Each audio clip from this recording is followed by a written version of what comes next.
Hello, everyone. My name is Andia Winslow, and I'm host of the World Channel series Doc World. Today, joining us from Sacramento, we have the director of DAZE of Justice, Michael Siv. Thank you so much for joining us today. Thank you for having me. It's exciting to be on. Yeah. Well, before we get started in this conversation, which will be very in-depth, let's roll the trailer of your film, DAZE of Justice. Coming to Doc World.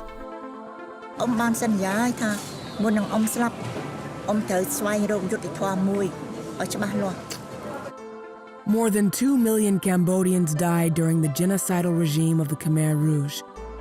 ខ្ញុំអត់យល់ខ្ញុំទុកខ្ញុំថាខ្ញុំអស់ទឹកភ្នែកហើយ No more tear to cry.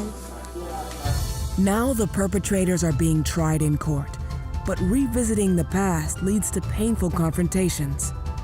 ដែលសម្លាប់នេះហ្នឹង ក៏ប៉ុន្តែសម័យហ្នឹងបើតាមខ្ញុំយល់គឺគាត់នៅក្រោមបញ្ជារបស់គេអញ្ចឹងខ្ញុំយល់ថាគាត់អត់មានកំហុសអីទាំងអស់តុលាការនេះមានភាពមិនយុត្តិធម៌សម្រាប់ខ្ញុំមិនឆ្លើយតបទៅនឹងអ្វីដែលចោទទាំងអស់នោះទេស្លាប់នៅក្នុងទីគុំឃាំងដូចបងប្អូនខ្ញុំដែលគាត់យកទៅសម្លាប់ចឹង Will the survivors find the answers and justice they seek?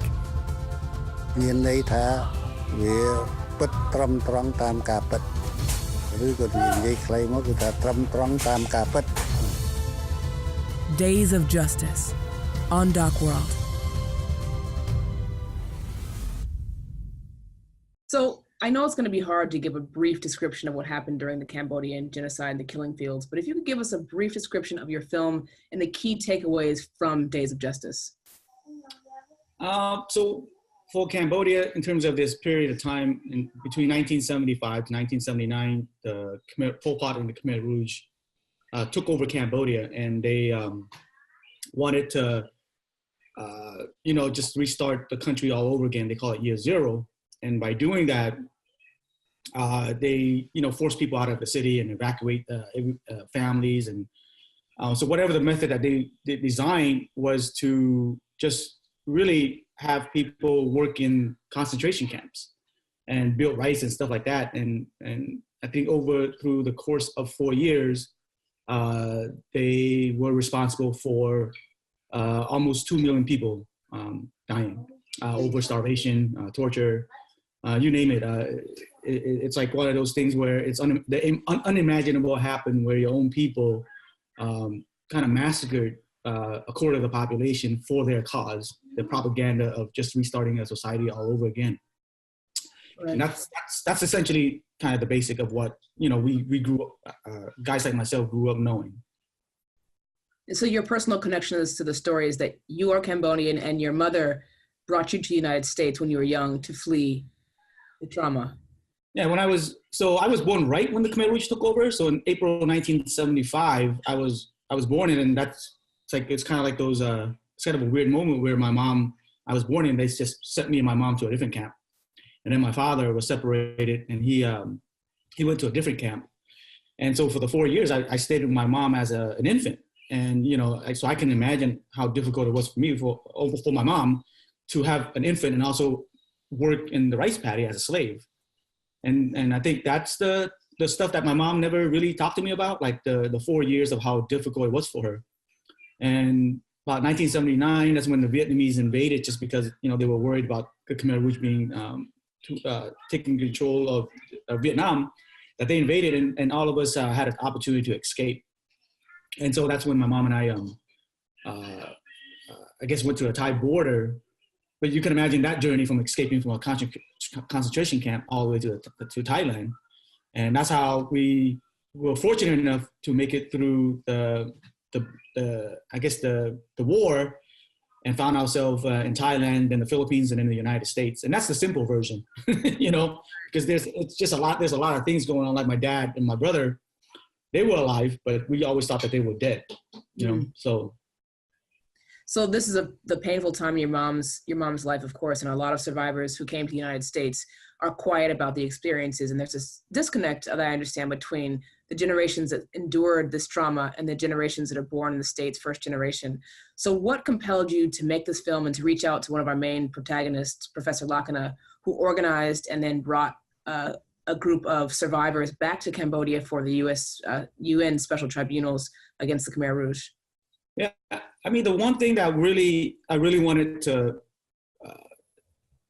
work on this project was because, you know, for probably 15 years of my life, my mom was silenced. Like she wouldn't want to talk anything about during the war. Like she might talk about being an American, how difficult it is, but the 4 years that she had to endure, not a peep. And if she does talk, it's like minimal. And she would always, you know, get teary and sad and stuff like that. And I saw how difficult it was for her just to even communicate that to me. So if you can imagine talking to anybody else. And one day I met Lakan, and she had this forum where she created some sort of a space where the survivors literally talked to people in public.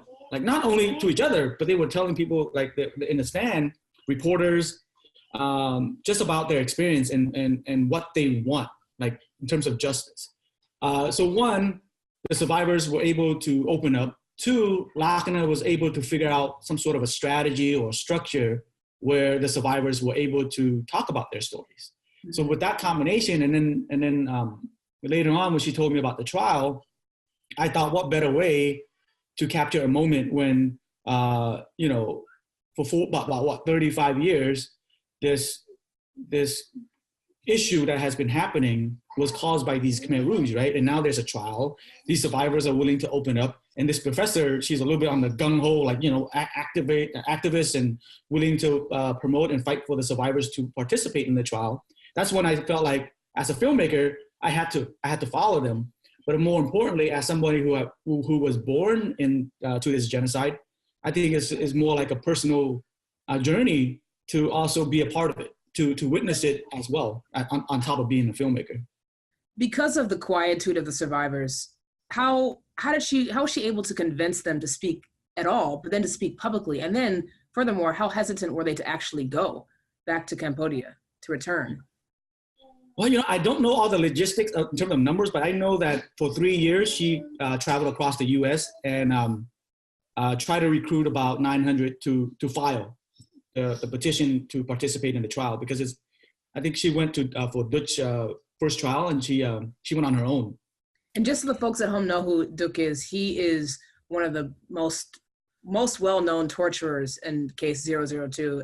Well, actually, case 002 was where they went back to the trial, but he's one of the most well-known, not renowned, but we call him the most notorious torturer, like Pol Pot's most, you know, like well-known Khmer Rouge, because he was responsible for killing or murdering 14,000 people at Toe Slang prison, which was used to be a high school.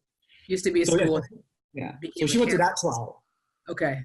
She went to that trial, and she found out kind of like the logistics about the court and how that survivors could participate. She didn't know that they could participate in the first one. So, but then she made kind of like a personal goal to say, well, why aren't the survivors involved in the process of prosecuting these Khmer Rouge? Because who better to get closure or justice by being here? Mm-hmm. And she, you know, and then I think she came back from that trial, and she worked 3 years and just recruited about 900 people to file, but not all 900 were accepted. Okay. So only 3 were the one that were in Days of Justice accepted, and technically the only 3 of them wanted to go. So okay. others might have been accepted, but they you know, because it's Cambodia, it's a trial, it's, you know, trauma, it's opening up old wounds, that some of them said no, but then the 3 stepped up. Om Sapani, Om Marie, and Om Zarim did it. And so Lakanov, I think it's just, for me, I think it's just her personal conviction in terms of wanting to help the survivors find justice, and that this was part of her work. As a college student, she got her dissertation being in Cambodia, studying trauma, studying emotional pain and wounds and stuff like that. And so that's, I mean, she is, I think the good thing about her is that she didn't go through the war. Her family left before the war. So she didn't go through the atrocity at all. She, you know, her parents didn't go through it. So it gave her some sort of like a different perspective. Maybe it's not subjective, like, you know, the understanding the same wounds that I understand, maybe the survivors, but because she doesn't, she just kind of like goes at it, right? And so sometimes that works in her favor, that because she doesn't know any better. However, I think because of that the survivors you know, some of them needs to be pushed. And I think that's what she did. She was kind of like, she pushed the right buttons for some survivors. And I mean, to get 900 people to participate, to file was complicated enough. Sure. And then just to get 3 of them to go, I think that was almost an incredible journey itself, just for her to accomplish that. Well, her dogged pursuit also led to finding Duc's son, Peng, who's a central character in this documentary. And Peng is, you know, he's not quite middle-aged, but he is a character we learn doesn't really know about this side, doesn't know about the survivor side. He just knows about his father and not the details. So when we're first introduced to him, he seems kind of cavalier about it.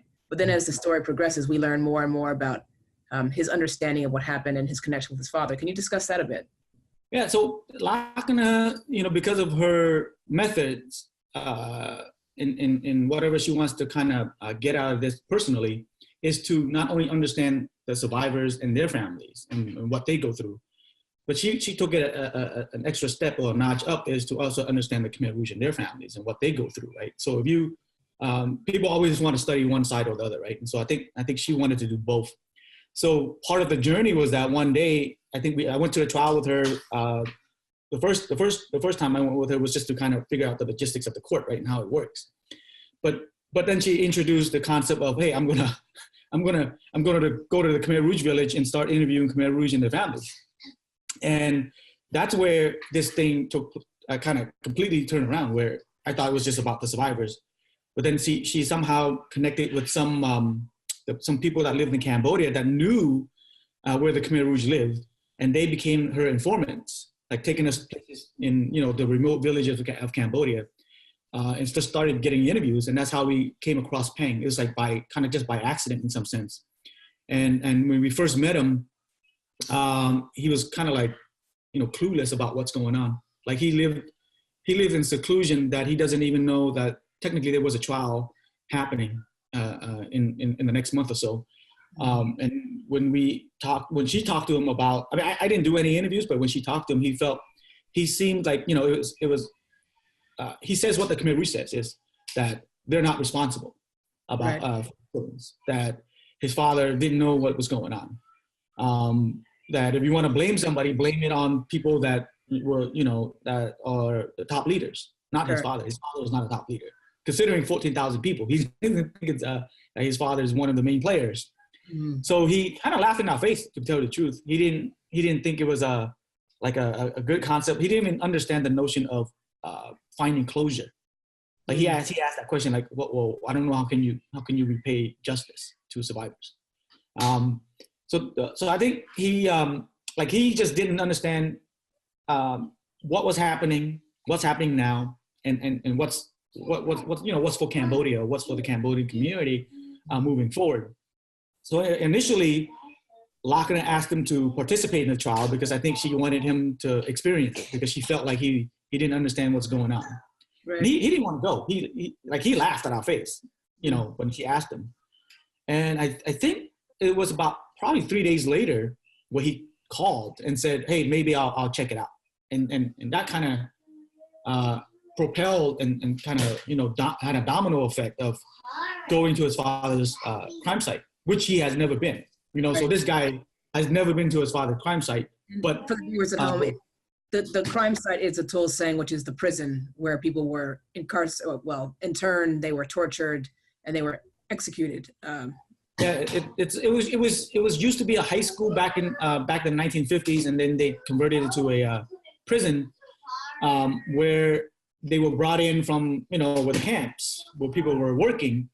Anybody that were, you know, suspected to be traitors or intellectuals or anybody that could go against the propaganda, they were brought in. I mean, and it's not just, you know, men, it was women, babies, kids, whatever, just to, I don't know, it's like one of those weird things was just to kind of get them to admit that, you know, you're a traitor. And you were forced, and you were, I guess in some way, to sign a death wish. Right. And even if it's through torture, even if your kid was in your hand, they would experiment on your kid just to kind of get you to admit that you're a traitor. And his father was responsible for that site. and for the 14,000 people that were murdered there. What were the feelings going on that you could see, at least on his face, physically, of being in this genocide museum and seeing the atrocities that his father was responsible for? When I saw him, he was kind of biting his chin or twitching. And I think that's when it hits me that, he's no different from my generation. Just because we always look at that side as evil or bad or monsters, whatever it is, that when at least when I was filming, that hits me that, wow, this guy is as clueless as I am about the history, about what had happened, about what his father really did. And now he's seeing all this, and he couldn't comprehend what's going on, that he's actually translating through his chin and the way he looks at stuff. And I think I felt, so before I felt like I wanted to punch him, really, when we first met him. But during the museum, when I was observing him, I felt sorry for him, like he's as clueless and trying to figure this out as much as I am. And I think that's how we kind of established some sort of a relationship throughout the film. Yeah, I think it's really poignant too that brother number one, as he was called, Pol Pot and his regime, it was all about re-education. It's about taking away intellects and musicians and artists, anyone who had financial gain over the base people. And it was a re-education, they called it. But now, in a way, you've also re-educated this man, Duc's son, and helped him understand the atrocities and how he fits into it and how his legacy can be changed by the goodness that he's purveying now. So talk a little bit about what he's doing now in his village.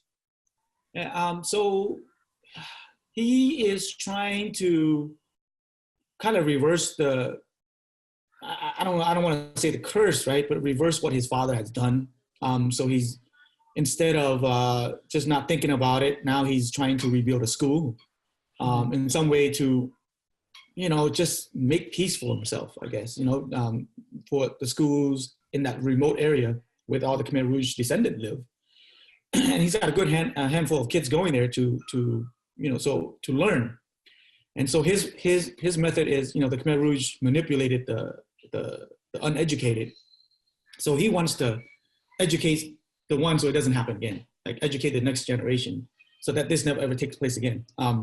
So I think that's what he's doing right now, is really just trying to, and it's difficult because, he's obviously, everybody knows that area is a Khmer Rouge or Khmer Rouge descendant.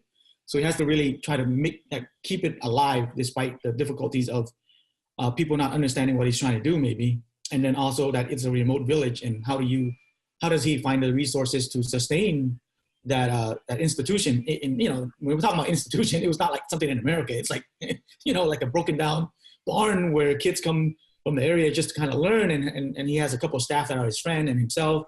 So it's not, I don't think it's the greatest or cleanest or most impressive in school, but I think the concept of him having learned what his father did and what he had gone through, and for him to step up that way, I think that's something that's almost, in my opinion, is almost truly incredible for what had took place, to the transformation that he has taken as I would say he's about 36 years old right now. Okay. And the survivors, the three that went and a husband, how did they feel about the justice that they saw while they were there? I know there was some stalemate with the trial being really extensive, but did they feel any resolution when they left Cambodia? Or did they feel any resolution with meeting Duc or spending time with him? I'm sorry, Duc's son, Peng? I think the trial frustrated them. The trial didn't give them a chance to say what they want to say. What is that? I don't know. But to give them the opportunity to express their feelings in some sense, whether it be hate, whether it be anger, whether it be, criticizing the court maybe, or criticizing the process, but they never got a chance to say that. There was no platform for them.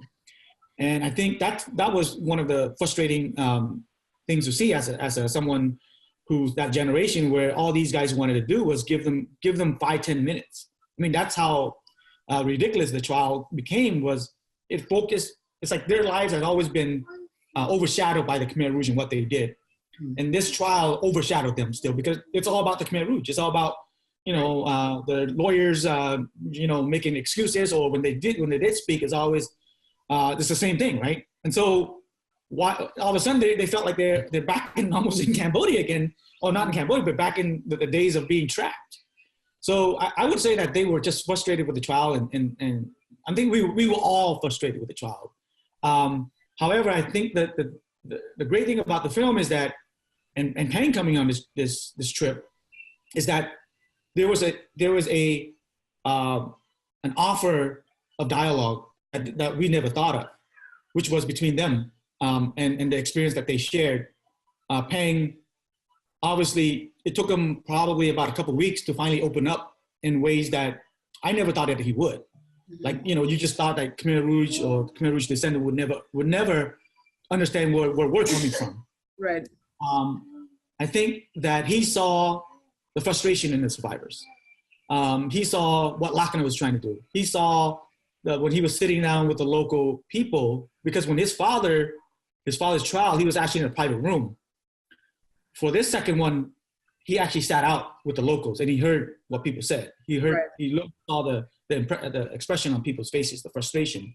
I think those are the experience that he went through, and somehow he was able to register all that in his own personal, journey, that he was willing to open up in ways that, like I said, I never thought that he would, to step up and communicate the emotions, or at least what he thinks his father should have done. And obviously it's affected the survivors, because at the end of the film, they give him gifts to help his school and to help his family, which is, that was quite a surprise to me. So that was a pretty special moment. This whole process of making the film, what has it done for you and your relationship with your mom? How did she feel about your efforts and seeing the final film? Can you talk about that? Yeah. So this film is, I don't know if I'm going to make any other film. I hope I do.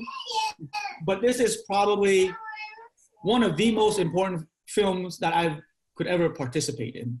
One, like I said, it's an historical trial that will probably never take place again. These survivors are probably going to pass away. I mean, not anytime soon, but they will pass away. The Khmer Rouge will pass away, and then that will be it. There will be no more documentation. And in the same way that we documented where the survivors were in communication with Peng and the way that Peng opened up, I mean, I just don't think I would ever experience anything like that as somebody who was born into this history or this genocide. So it gave me, like, I don't want to use the word closure or anything like that, or justice, but I feel like I don't have these questions. I don't have these dark demons, whatever you want to call it, over my head anymore. I've been growing up, it's like, a million questions about the past, a million questions about my mom and my family and myself, and how do we move forward and all that kind of stuff, right? And that takes a toll on you, that takes a toll on any kid, or the aftermath of war, of not understanding the reason why, right? Not understanding the emotion and kind of feeling trapped in some sense. So working on this, I feel like, one, I'm more clearer about things. About why it took place, about how to move forward. I'm not like, I haven't wrote a novel or everything like that, but I just know that I felt being a part of the group and attending the trial and hearing what Peng said and seeing the survivors and the way that they were lifted in some sense. Maybe they haven't found whatever they're looking for in terms of justice, but the spirits were lifted by the experience.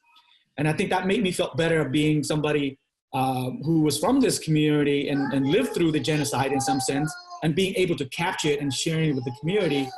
I think it's like once in a lifetime opportunity. I don't think I ever will experience it in any other film, whether I'm directing it or whether I'm helping edit or or working on another film. It wouldn't be the same. I'm not saying that this is it, but I think it's like one of the better payoffs to be a part of something so special. Right, definitely a wonderful moment in time. And we have, for the folks back at home, we have Connor in the background, but Connor's the baby we see in the very end of the film, and he is the next generation. So is this a story that you'll share with Connor when he's of age to understand? Yeah, it's the thing that plagues our community is the silence, is not being able to talk to your kids, right, or each other. I think, like, for example, I don't know when to talk to him, but I know that I'll be prepared. If he asks questions, I'm ready, because I've done what I needed to do for 25 years. That's a long time. Right. That's the stuff that my mom and their generation never had a chance to. Like, they don't have the capacity or the platform. But because I've done all these films and talking to people and being a part of this process, that when he's ready, you know, maybe I'll be able to figure out a better space to have that conversation with him. That he will be ready, and that he won't be haunted by this history. That he will be ready to take it on. You know, maybe more ready mentally and also spiritually. Right. And maybe that's the justice right there. Exactly. Yeah. Justice. It is. I mean, like I said, I don't know if it's justice, but I sure feel a lot better. I'm like, I don't think about stuff in the same way. Like, my father's in Cambodia. I accept it. You know, he's still alive. He has 9 other kids. My brother is still alive. Our family is broken or separated. My mom has another family. He has another family. I have my own family, and they might. I think they are still trying to figure it out. And how do I help them in the meantime? Just slowly getting to that point where I'm not saying that I'm healed, but I know that it doesn't haunt me as bad or as much. Maybe as they are. Michael, thank you so much for joining us today and sharing Days of Justice. Really excited. If you want more information about the film, or if you want to find it online, worldchannel.org, or on social media, we are at World Channel on Facebook, IG, Twitter. I'm Andia Winslow, your host. This is Doc World, and stay tuned for more conversations and global perspectives on World Channel. Thank you all for tuning in, and we'll see you next time.